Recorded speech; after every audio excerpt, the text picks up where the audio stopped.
judges.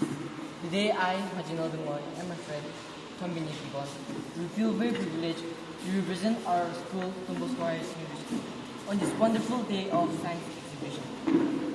Our model is generating electricity by using waste materials. So, how does this work?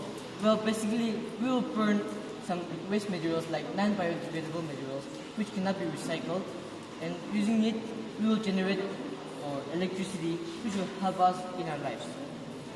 So how does it work? So first, let's say we take some pepper, which we blow it in the chimney, and from here we will burn it. And this, when it is burned, the heating sensor will get its heat, and the heat will then travel and be transformed into electrical energy through this wire inside the capacitor.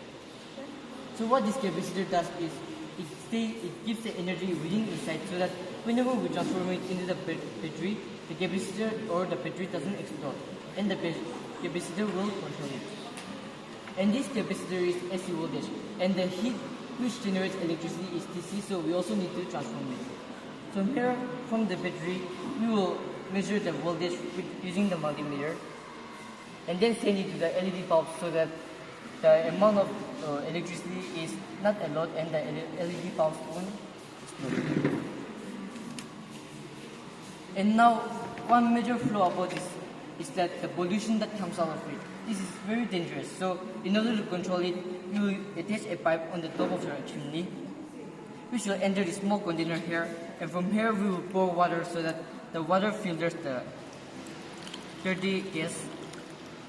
And then this water, it will again, since it's already dirty because it purified the gas, it will enter these two flame purifiers, which will separate the gas and the water, so that the water remains clean for eternal use, and the gas will then enter inside the carbon roller, which will be transformed into carbon, which we can use in our day-to-day lives. Day by day, electricity is decreasing, and it is very important for the alternative source which can be used as fuel production to supply electricity for developing countries like India. Waste-to-energy facilities are not much different than other power plants.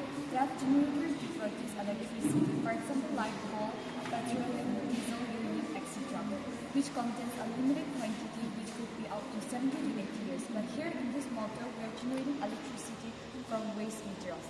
The advantages of this is that it decreases the pollution, which stops to produce dangerous gases like CO2, NO2, SO2, CO, and heavy metals such as mercury at huge number. Incineration facilities can be located in urban areas, which helps to reduce the need energy transmission infrastructure and reduces spaces for new landfills, and helps to use the lands in different purposes.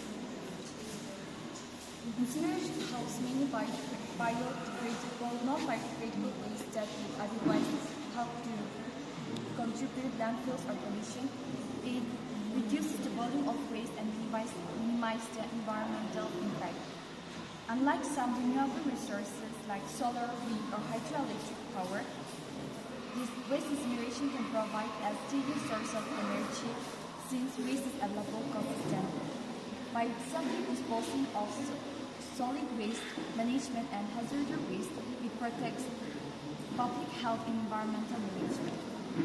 Comparison of this project with other electricity generators is that incineration of waste is renewable energy source like solar, wind, or hydroelectric power, since waste is available consistently, and incineration requires less land than landfills.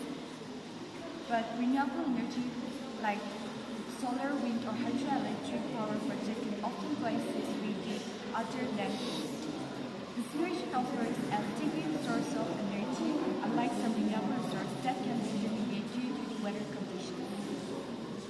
Well, in summary, incineration of non-biodegradable materials contributes a lot to waste management and sustainable energy, because these two factors are the most common issues that our world faces today.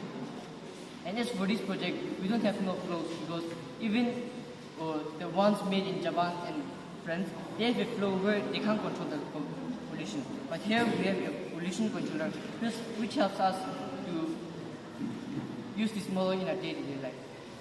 more effectively.